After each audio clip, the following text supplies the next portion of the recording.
Thomas Lembong sebagai tersangka dalam kasus korupsi penyalahgunaan wewenang impor gula. Direktur Penyidikan Jaksa Agung Muda bidang tindak pidana khusus Abdul Khohar mengatakan pihaknya telah memiliki alat bukti yang cukup untuk menetapkan Tom Lembong menjadi tersangka. Dan kita akan langsung bergabung dengan jurnalis Kompas TV, Saudara Abel Insani di Kejaksaan Agung. Selamat malam, Abel.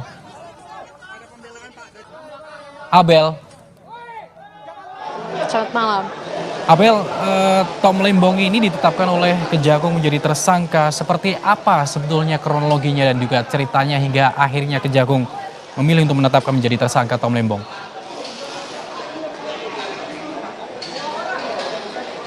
Ya, baik, selamat malam. Memang tadi baru saja dilakukan konferensi pers dan baru saja dua tersangka yang tadi disebutkan sebagai tersangka ini keluar dari gedung Kejaksaan Agung dan dibawa ke rutan Salemba untuk ditahan. Jadi dua tersangka ini merupakan tersangka kasus korupsi impor gula atau importir gula yang dilakukan pada tahun 2015.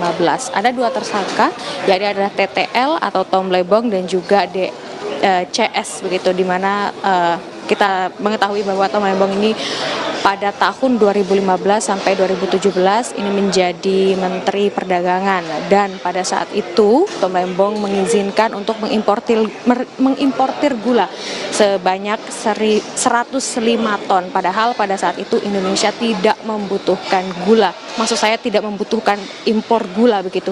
Nah, dari sini ini sudah menjadi indikasi bahwa adanya korupsi yang dilakukan oleh Tom Lembong begitu kalau menurut dari Kejaksaan Agung.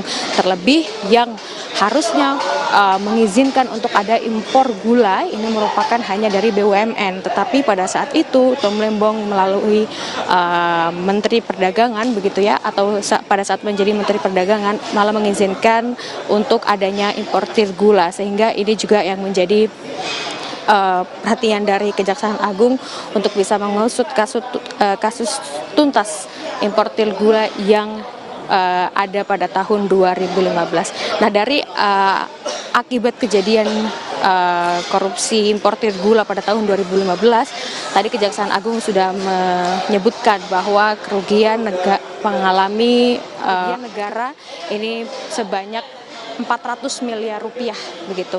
Nah, dari hal ini juga makanya tadi baru saja atau sekitar belum ada 10 menit begitu ya, Tom Lembong dan juga tersangka lainnya ini memasuki mobil tahanan dan langsung dibawa ke rutan Salemba untuk ditahan. Nah, untuk saat ini memang kami juga akan menunggu terkait dengan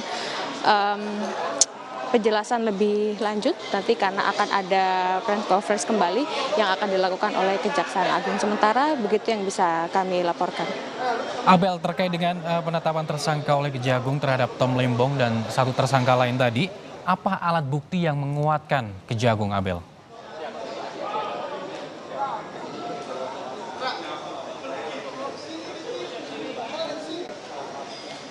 Abel, masih mendengar suara saya, Abel? Dari Kejaksaan Agung ini sudah melakukan beberapa inspeksi begitu ya.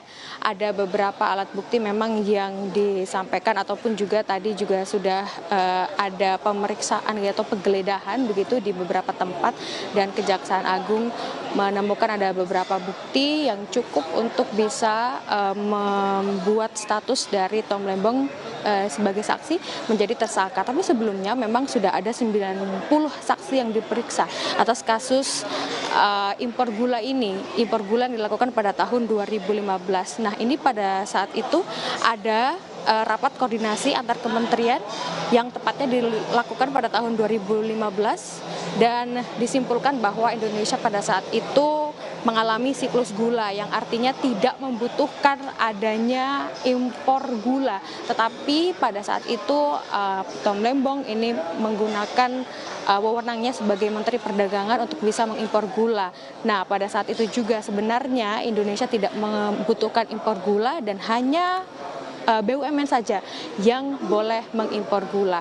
Nah, untuk saat ini itulah yang bisa kami sampaikan. Abel, tahan dulu, kita akan mendengarkan Kejaksaan Agung yang telah menetapkan mantan Menteri Perdagangan Thomas Lembong sebagai tersangka kasus dugaan korupsi impor gula. Dan kasus ini, saudara, bergulir saat Thomas Lembong ini menjadi Menteri Perdagangan tahun 2015-2016. Menurut Kejaksaan Agung, Saudara, Thomas Limbong ini memberikan izin persetujuan impor gula kristal mentah 105.000 ton kepada PT AP. Impor itu dilakukan saat Indonesia surplus gula. Impor gula harusnya dilakukan oleh BUMN, namun Tom Limbong ini mengizinkan PT AP melakukan impor.